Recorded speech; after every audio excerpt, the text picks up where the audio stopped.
Greetings, friends, and welcome back to another episode of Augury, Bibliomancy, and Chaos, your guide to the A.B.Cs of dream interpretation from a psychological perspective.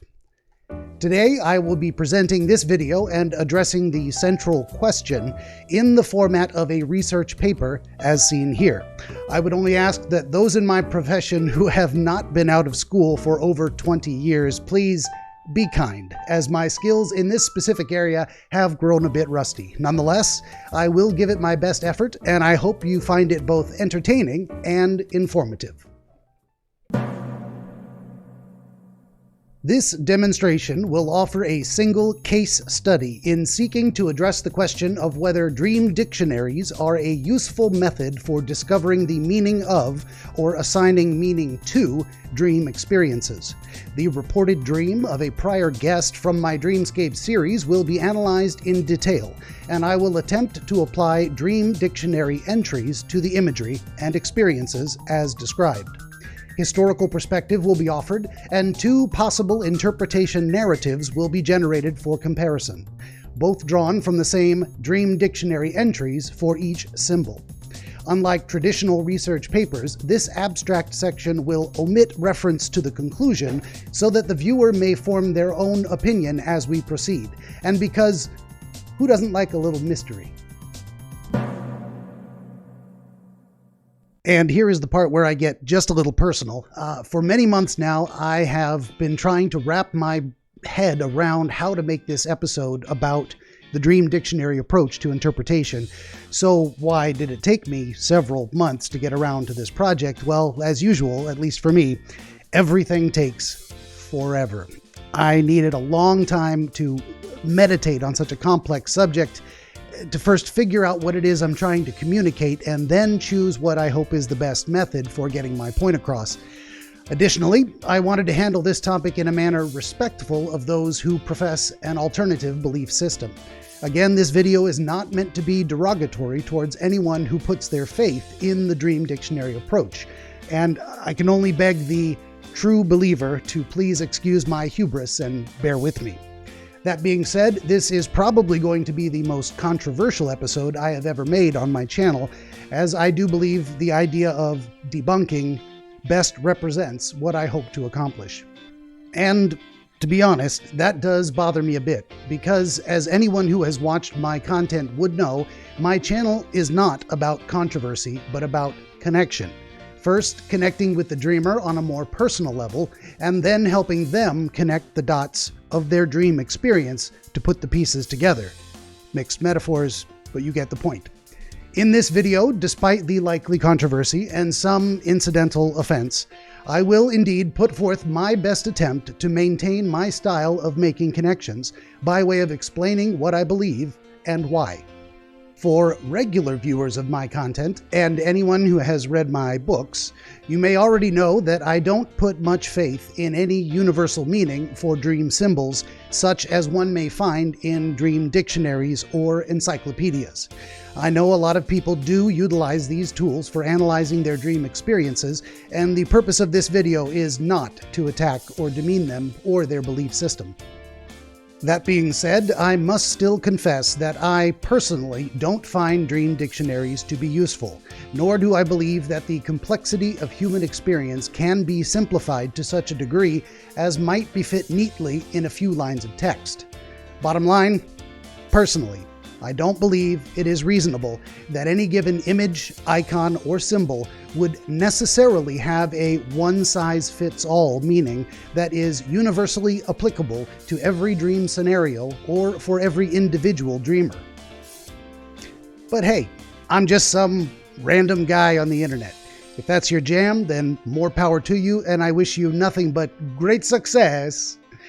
If you disagree with my assessment, if you think my understanding is wrong, or if you just want to call me dumb in the comments, please feel free. It all feeds the algorithm. And to be fair, maybe I am wrong, and I might just learn something or gain some new perspective on the subject from your feedback. So, flame on and fire at will. First, what is a dream dictionary, and how does it differ from other approaches to interpretation? From Wikipedia, A dream dictionary, also known as Oneirochronologia literature, is a tool made for interpreting images in a dream. Dream dictionaries tend to include specific images which are attached to specific interpretations. However, dream dictionaries are generally not considered scientifically viable by those within the psychology community. Nonetheless, there are dozens of highly popular books on the subject and hundreds, if not thousands more, in print. A simple Google search for the term dream dictionary turns up roughly 1 million results. As we see here, the top result is dreammoods.com, apparently ranked highly in being frequently used by those choosing to seek interpretations by this mode. Such websites and books are typically sorted alphabetically for ease of use, but we will return to that in a moment. First, it is important to understand where the dream dictionary approach comes from. The lineage of this perspective dates back to antiquity, a term scholars use to describe the historical period after the prehistoric age and well prior to the Middle Ages, roughly the beginning of recorded human history. Specifically, the age of Socrates and the biblical stories, covering the rise and fall of the Greek, Roman, Egyptian, and Babylonian civilizations, among others. And what is broadly considered to be the height of Western philosophy and culture of its day, around 2,000 years ago. As one will learn in reading my growing catalog of historical dream literature, almost everything that exists in modern dream dictionaries derives from content produced at this time, comprised of personal accounts and stories first recorded in this age of antiquity and later reproduced in texts from the medieval period.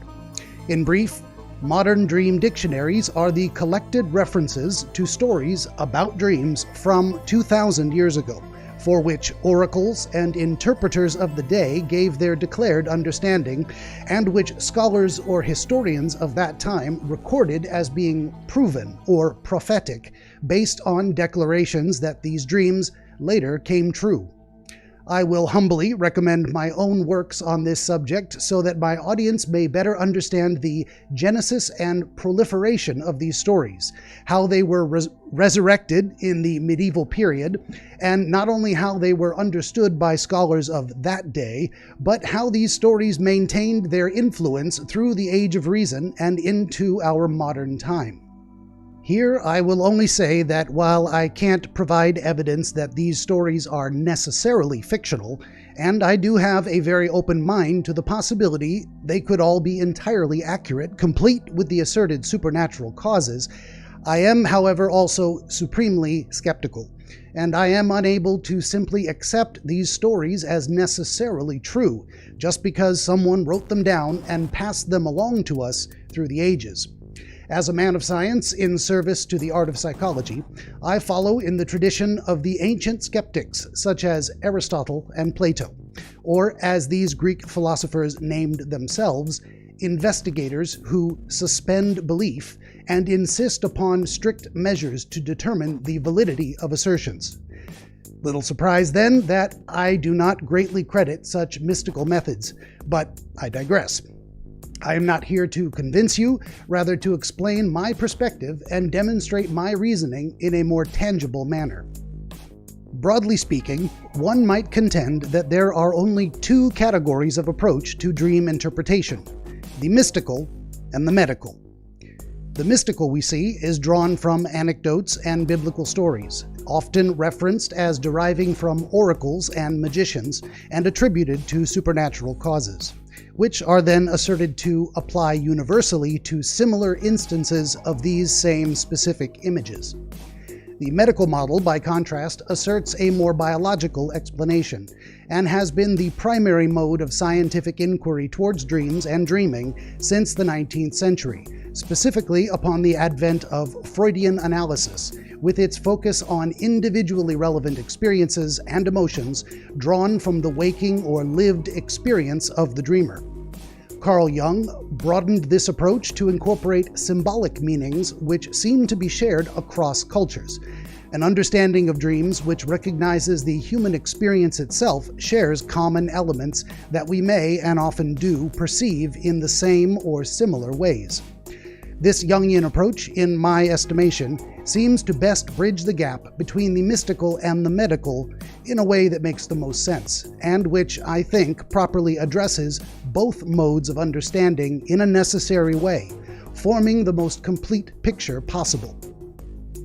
We might say that the modern approach is one specifically aimed at removing the study of dreams, and thus the interpretation of dream experiences, from the exclusive realm of the supernatural, and put it under a more strictly biological model of analysis, most amenable to study using the scientific method, while still incorporating some useful elements that ancient metaphysical framework provided. Now that we know where these dream dictionaries come from, and how this ancient supernatural approach differs from a more modern scientific method, we will investigate the material they present using a concrete example by way of case study. To accomplish my demonstration, I have chosen to revisit the dream of a recent guest on my Dreamscapes series. We will observe and record the imagery experienced by this young lady named Pidge from the UK. I selected episode 31 for this demonstration because it contained one of the shortest dream descriptions, the details being briefly laid out in just under 2 minutes. Please see the description links below for both the shorter video under my What Dreams May Come playlist and the full episode under my Dreamscapes series. I chose a short one primarily because I didn't want this video to end up longer than the original episode itself, and at this point I am almost certain I have failed completely to achieve that goal. But I also chose this specific dream because there were relatively few total symbols to analyze compared to other longer and more complex dreams in my catalog. As for my process, first, we will hear the complete dream to record the relevant hieroglyphy. Second, we will seek out and apply the Dream Dictionary meanings suggested twice. And lastly, we will compare the answers to the results of my preferred method in the conclusion.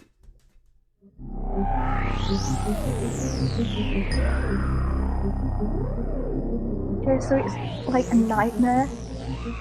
It's like a recurring themed nightmare that I keep having. I've had it like all my life.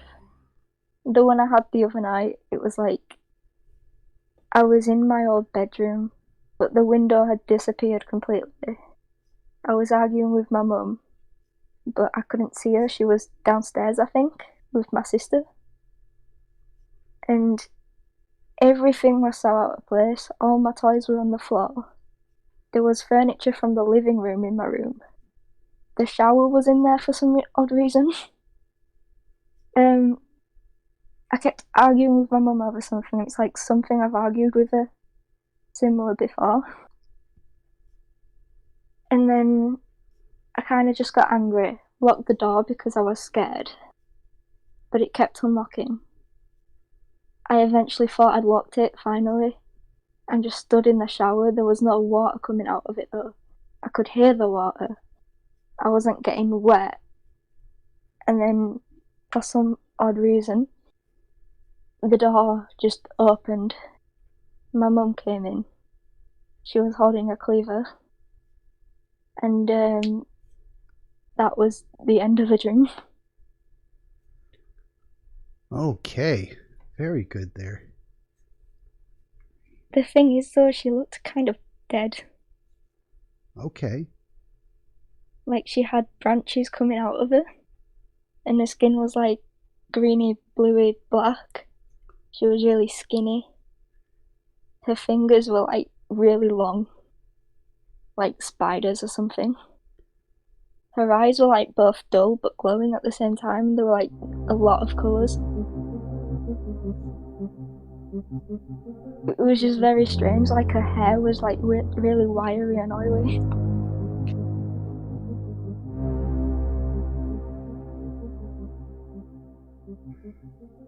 And now, having documented the symbols as completely as possible, we will head over to dreammoods.com to start gathering symbolic meanings. For the purpose of this demonstration, I will use the same Dream Dictionary entries associated with specific images to generate 2 alternative narratives, cutting down the abundance of text to only specific material. By way of example, the entry for nightmare included the idea that you are being overindulgent and living a life of excess. The same entry for nightmare also included the ideas of experiencing a setback and of turning a negative into a positive. For the bedroom entry, we get the idea of hidden aspects of the self, and specifically secrets from childhood, along with other material. I believe those brief examples should suffice, so I will skip to the bottom line, giving the first potential interpretation summarized as follows. In this version, our dreamer appears to be feeling hopeless and abandoned, though internally conflicted and reevaluating family connections due to an unresolved issue with her mother that has been kept secret because her mother is adept at hiding who she really is. Our dreamer is frustrated and repressing her aggression while feeling insecure and under threat, reflecting on her experience and seeking both safety and healing while acting protectively towards her sister. Our dreamer has a new way of seeing, letting her understand that her mother is a negative influence, a powerful, even evil force, lacking compassion, who has caused material loss. Now, she sees her mother as being responsible for cutting off their relationship due to the mother's own behavior. Their relationship has changed and is now lost, and our dreamer needs to keep her distance from her overbearing mother due to her mother's deceit, materialism, and selfishness. Our dreamer wants to be different, rejecting her mother's behavior and refusing to follow in her footsteps, but she still feels trapped in this relationship. Her life sucked away for too long and feels unable to wash away the burden. There we have our first narrative, drawn from the Dream Dictionary entries for each reported icon, image, and experience. I then used the exact same entries to construct another possible interpretation, again summarized in a second narrative. In this version, our dreamer is the one being selfish, living an indulgent life of excess, possibly lazy or withdrawn due to anxiety, resistant to change and taking improper shortcuts, possibly even toying with people around her despite living in relative domestic joy and harmony. This understanding suggests our dreamer needs to let go of outdated ideas in order to achieve the bright hope of such new life experiences as she might have if she were more motivated, more inclined to self-understanding, and less antisocial.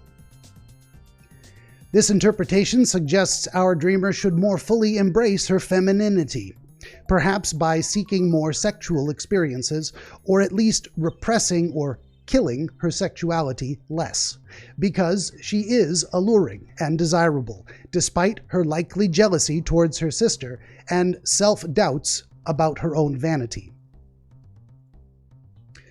In this version, her mother appeared to represent a role model for embracing intimate connection towards mutual understanding and achieving the excitement, power, and relationship with others that can be found in sexual virility, seduction, sensuality, and showing more love or compassion towards others.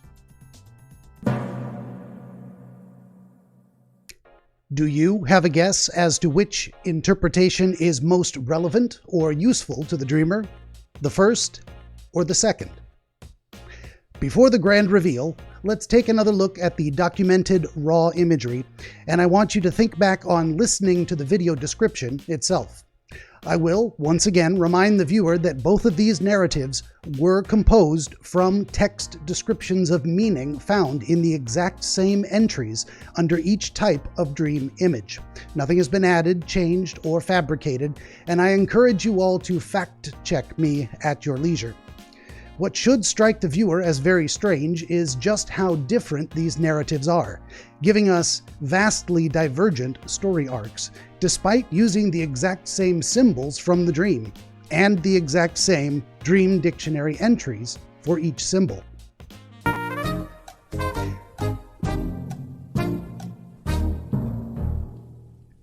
And the answer is, drumroll please, as many of you probably guessed, the correct answer in my estimation is the first narrative. How do I know that? Or upon what grounds do I make such an assertion? Well, you can watch the full episode for yourself and draw your own conclusions. But the short answer is that I talked to the dreamer. Not only about her dream, but about her life circumstances. And most specifically, I checked in with her constantly about whether my random ideas and gentle suggestions actually made sense, or whether she felt those ideas had relevance to her experience.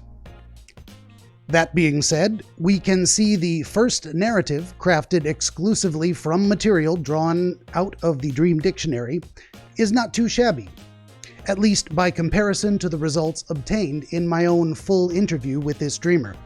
And we can confirm that this first narrative does have useful relevance based on what I learned by engaging in that more thorough conversation. But that is actually the problem. I took what I had already learned from a more thorough interview and found every possible mention of things that aligned in a relevant manner, and it was possible to generate a decent approximation of my original efforts from what was written in each section. As we then see, someone might conceivably achieve a decently relevant understanding from the meaning described in each Dream Dictionary entry. But the problem remains. How do you know which material referenced is actually relevant? To be fair, and almost improperly generous, I did find quite a bit of reasonable universal references in these Dream Dictionary entries, such cross-cultural understanding as one might expect from applying a Jungian perspective. However, also as expected, much of the information presented was far too broad and not directly applicable to the specific circumstances of this dream. If this Dream Dictionary approach were a properly useful tool, why would we be able to compose two vastly different narratives about the exact same dream images? I will address that question somewhat tangentially in response to some anticipated objections. First objection. You picked all the wrong answers on purpose that second time. Granted, I sure did, just as I chose all the right answers in the first narrative, based on my conversation with the dreamer following her initial description. My purpose here was not to show that everything written in every Dream Dictionary is always and completely wrong, but to highlight the overly broad and ultimately vague nature of these encyclopedic entries that makes them about as relevant and useful as astrology readings. The viewer may draw their own inference from that statement. Second objection. This is just one website. Granted. And I don't mean to pick on dreammoods.com specifically. It just happened to be the top Google result. However, based on my own review of the material, the entries on other sites, and found in most printed books, even my own, are largely similar, if not identical. To be fair, the entries are not always the same in every Dream Dictionary, and some are slightly better than others, but they all suffer from the same fatal flaw of attempting to offer universal meanings for specific symbols. Third objection. Just looking up the symbols isn't the same as thinking it through carefully. Granted, dreams should be carefully considered no matter what approach you prefer. But think about it. Who does as much work as I did in documenting the full scope of all imagery in a single dream, and then in gathering and sifting through the reference material? Most people will not go further than picking out one or two strong images from their dreams, briefly browsing a few online entries, and then idly extrapolate the whole dream meaning from these vague and often contradictory descriptions. The risk of harm is magnified in this casual approach. It calls to mind the idea that a little knowledge is a dangerous thing, specifically because it is entirely possible to accomplish a completely wrong interpretation. Fourth objection, these entries often say to compare them to your personal experience. Granted, and this is always good advice. Or rather, this is the most important element of the medical model approach, compared to the exclusively mystical mode, which again seeks to offer a one-size-fits-all answer for specific images, as if dream images must always have the same meaning for every dreamer in every dream context. So, at the end of this demonstration, what can we say about the Dream Dictionary approach in general? First, Dream Dictionaries are not necessarily or always completely wrong. We might find a lot of decent suggestions that approximate actual useful information, or which give caveat towards a more functional approach. There is a lot of material to sift through that probably does not apply, and determining the difference can be tricky. This means that there is a significant likelihood of a person casually browsing only specific symbols and not doing the hard work of gathering all symbolic references that may be necessary for a full or complete picture. Even a more thorough and comprehensive review of the material may still result in gleaning the wrong answer, despite a dreamer's due diligence in seeking only relevant portions. Having an authority assert a necessarily true answer adds to the likelihood that a person will be accidentally led down the wrong path to an irrelevant, useless, or even harmful conclusion. Ultimately, the mystical approach, bottom line, the purpose or role of the Dream Dictionary itself in relation to interpretation is to provide answers, as if an oracle, an authoritative source of necessarily true and only possible meanings. By contrast, and by way of explaining why I believe the medical model, specifically my approach, is a better way to go, we have the following. In my constructed methodology, we start from more of a blank slate, not attempting to suggest a meaning attached to any dream image, symbol, or experience before we even begin the process. We relate the dream first in brief, and then again in a deep dive for a more complete picture, often discovering more symbolism in the second pass. We make certain to draw forth and obtain an understanding of current circumstances in the dreamer's waking life experience around the time of the dream. The dreamer is asked first to offer their own meanings or connections before the interpreter makes their own suggestions. Metaphorical observations and common cultural understandings are then offered, but only as suggestions, not asserted as necessarily true. Only then, working from the dreamer's self-reported feeling of meaning, do we compose a rough outline of the symbolic representations in relation to the dreamer's waking experience. My method features a heavy reliance on frequent checks for resonance, or a kind of visceral feeling of significance when the dreamer considers each suggestion. Bottom line, the purpose of the medical model approach is the process itself, and for the practitioner to do actually as little as humanly possible to provide any specific answers, rather only offering guidance or assistance in the manner of making suggestions about potential relationships between the iconography and the dreamer's lived experience. So, what then may we take away from this demonstration? Having been duly diligent in applying the scientific method and key principles of psychology to my interpretation session with Pidge, I can barely begin to tell you how badly the all-wrong interpretation misses the mark. Seriously, watch the episode and see for yourself. I can't imagine how much damage would be done if she had independently sought out and arrived at those answers suggested by the second narrative, under the assumption that the Dream Dictionary was a necessarily authoritative source.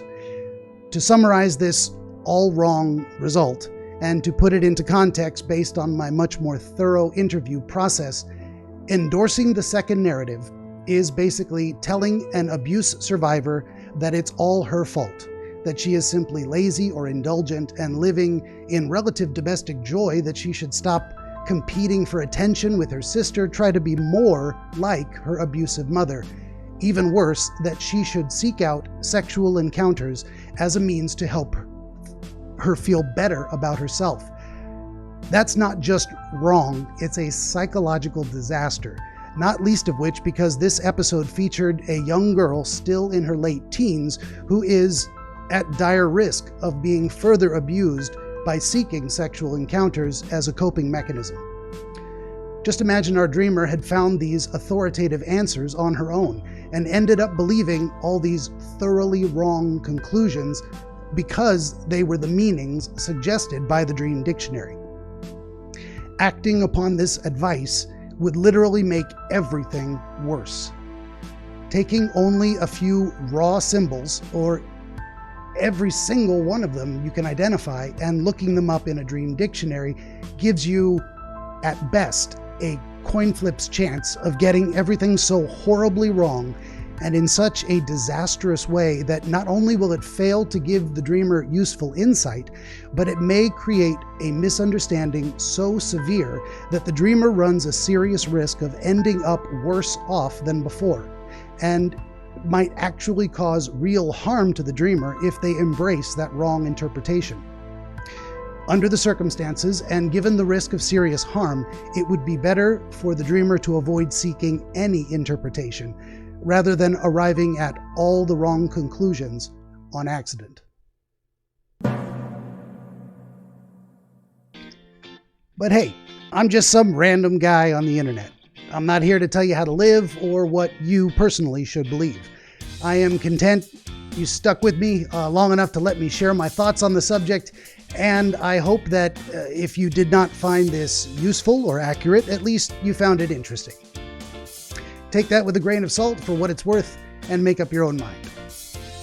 More than anything, I am simply grateful that you have made it this far in the video, and I will not waste this golden opportunity to ask that you like this video, share it with your friends, leave your feedback in the comments, and please subscribe to my channel.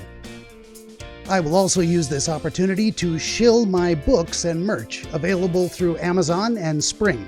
You can find these products available at my website, benjaminthedreamwizard.wordpress.com, where you will also find a complete podcast episode archive in downloadable MP3 format.